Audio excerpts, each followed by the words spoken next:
Okay, so today what I'm going to be showing you is how to grade a commercial site using corridors and feature lines. I've already gone ahead and set up these two feature lines, and then this is going to be a target. Set up this side so that you can kind of see real time what we're going to be going over and creating. So here are my assemblies. This assembly is the curb. This one's a curb with a sidewalk.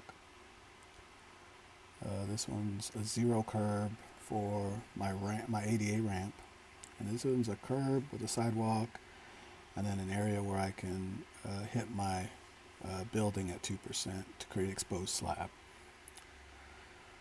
So let's go ahead and create the corridor, and we're going to do it off a feature line.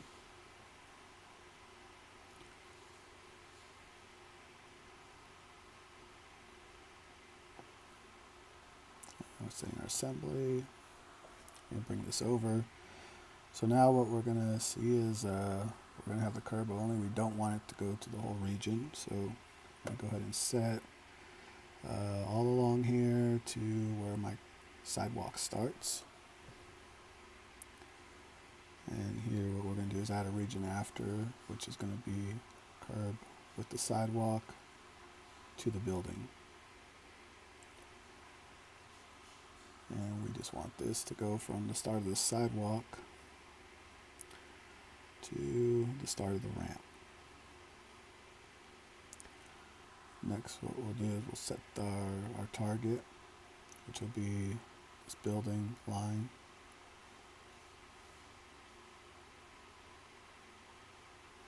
And let's create a region after for my landing. And we want this to grade itself, so we're going to start the landing here with the zero curb and the sidewalk. We want it to end on the other side of my ramp before we start to ramp up. So now let's go ahead and add a region after that to the building again, which is going to start at the end of the ramp, going back up to the end of the building. And we're going to add another region after, which is just the curb and sidewalk.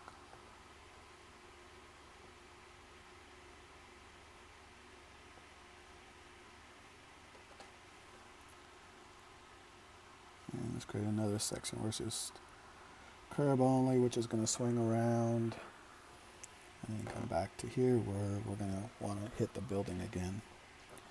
And the reason we're doing that is so that we can go 2% and create the exposed slab.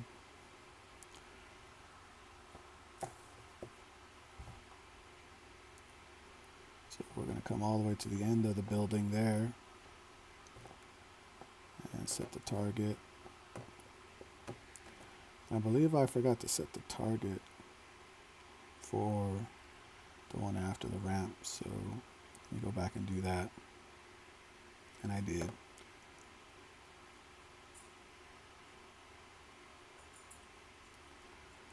And so now that we got that all set up, do another region where it's going to be curb and sidewalk. And it's going to come to the end of the sidewalk. And one more region of just curb to the end. Now I've only gone to the middle of the drive because in the past I've had problems where it triangulates across the drive. So let me rebuild the corridor, and here we see what I've done so far. And there you can see the ramp in the middle of the right side where it goes down. So now let me add the other side, and just for time's sake I'm going to do it off of the feature line. And I'm just going to keep it all the same assembly.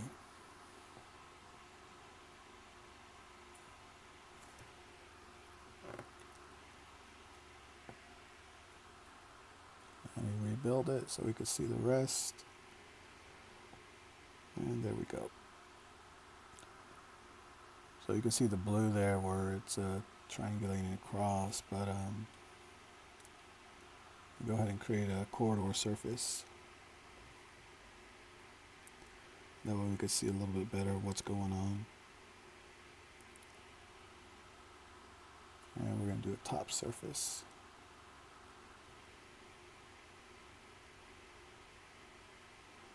So I'm going to rebuild the corridor. And here we'll see the surface generated. And there we have it. So let me go ahead and just show you guys what I'm talking about. So now that this is established, I can grab the feature line after I send the corridor to the back. And let's just say, for simplicity's sake, I want to come up 5% there, and then 5% on the low side. And you will see that it has graded, it has my top of curbs.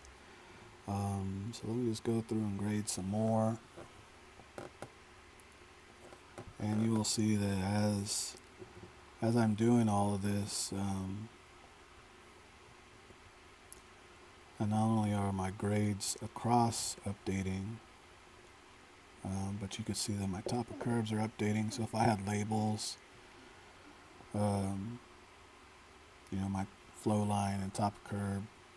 Another thing reason I like doing it this way, obviously I'm keeping it simple for this just to give you an idea of the potential, spark some ideas. But the reason I like doing it with the corridor like this is because I can create a datum surface off of this. And then as I'm updating, I'm also updating my quantities as I'm changing design. And as you can see on the right side, and it would just make a lot of the changes so much easier moving forward, as I'm kind of going through here and just kind of just showing you guys the potential and hoping that this sparks some ideas.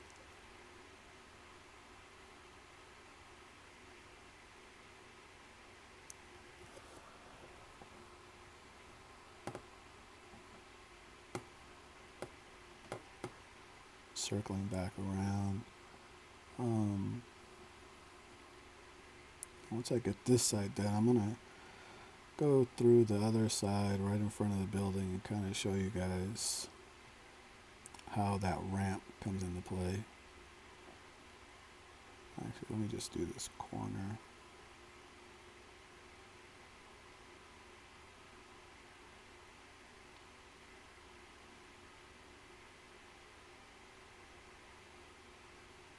So now if I come across here and make this flat, you will see that there's my ramp.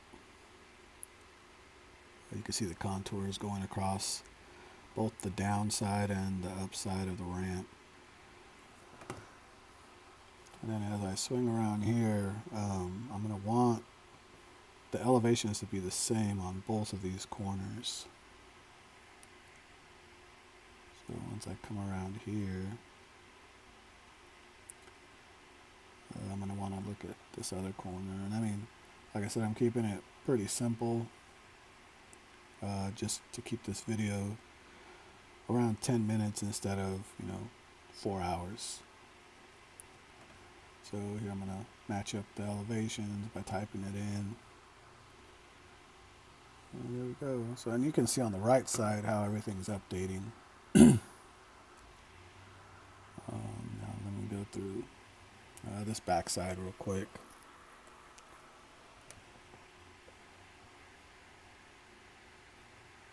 And obviously if you had a swale you wanted to run down the middle, now that the surface is established, you can add in low points.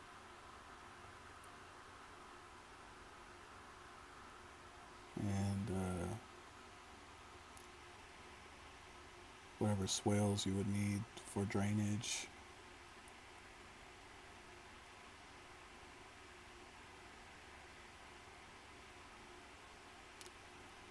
Now let's add the finished floor. So what I'm going to do is I'm going to offset that polyline, and since we're at about even contour right here. Go ahead and make this on the building pad. And we're gonna make it 90/20, so it's about 2 inches off. And now when I add this to the surface on the right side, you'll be able to see the exposed slab that I was talking about. Now you have a commercial site that's graded, about 90% dynamic. Obviously, if you change, this corner of the building, you would have to update your finished floor. But for the most part, the rest of the site and the exposed slab is gonna all tie itself pretty well together.